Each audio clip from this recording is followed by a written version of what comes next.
ভণ্ড আছে, নামাজ নাই, রোজা নাই, অজু নাই, গোসল নাই, মুছ কাটে না, নাভির নিচের পশম কাটে না, বগন্দর বুড়া ফাটা যেটা আছে ওই ফাটা শরীরে যেরকম গন্ধ, এরকম গন্ধ আসে। এরকম কিছু ভণ্ড আমাদের দেশে আছে না নাই? আপনি এত দূরে যাওয়ার দরকার নাই, সিলেট শাহজালালের মাজারে যান, দেখবেন ওই যে শাহজালাল মসজিদের উঠানে মুছ এখানে, চুলে জট, হাতে নানা চুড়ি, জামাইটা মনে হচ্ছে মুক্তিযুদ্ধের সময় পড়ছিল, তারপরে আর কি করে নাই, খুলে নাই।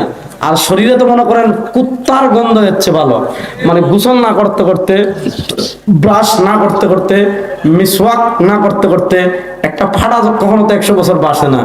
100 বছরের ফাটার গায়ে যেরকম দুর্গন্ধ, এরকম দুর্গন্ধ, এরকম কিছু মানুষরূপী ফাটা আমাদের দেশে আছে না নাই?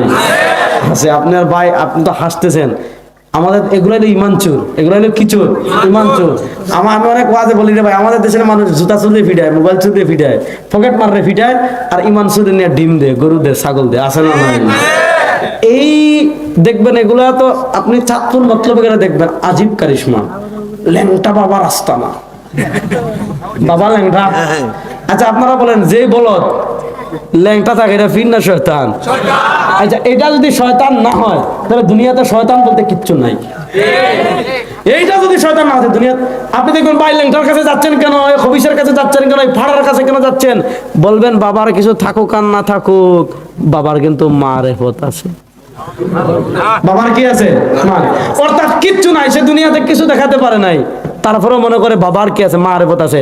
আমরা বলি এটা শিরক, দিকে করিস না রে ভাই, এর কিছু দিস না, এর তো বড় চিন্তা দিস না, তার কাছে মান্নত করিস না, তার কাছে বাচ্চা চাইস না রে ভাই, কোরআন হাদিস দিয়ে এত বুঝাই।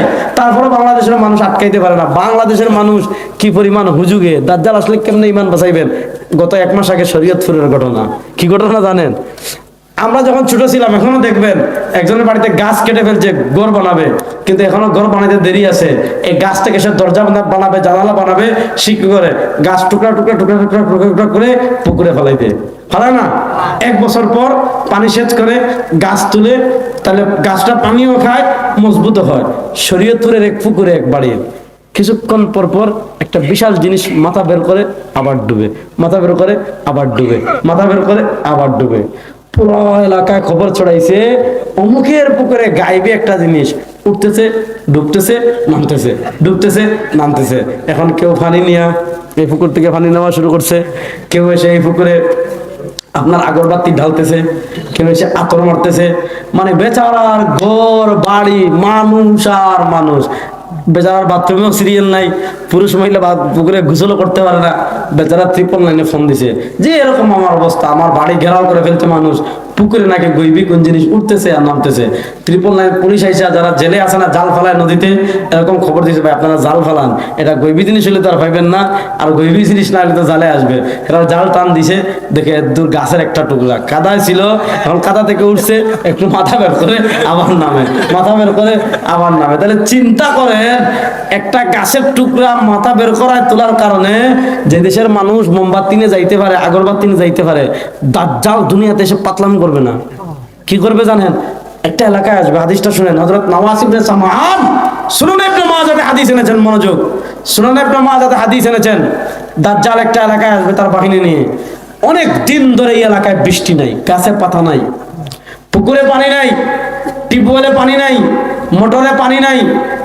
পানি না থাকার কারণে জমিন ফেটে চৌচির, ধান নাই, মাছ নাই, পানি নাই, ঘর সব ঘাস না পাওয়ার কারণে সব গাভীর স্তন, ছাগলের স্তন শুকিয়ে গিয়েছে, দুধ নাই, পশু পাখি মরে যাচ্ছে, গরু মরে যাচ্ছে, ছাগল মরে যাচ্ছে, মুরগ মরে যাচ্ছে।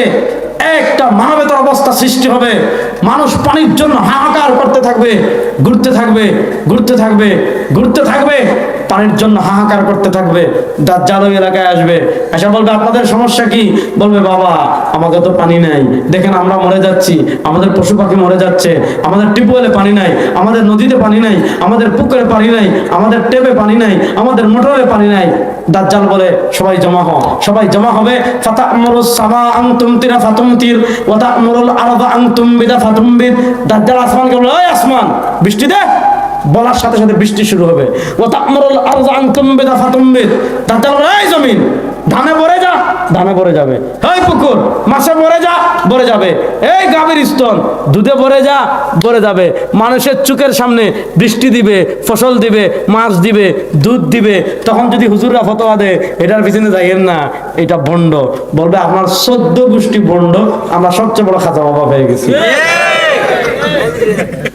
ঠিক না বেঠিক?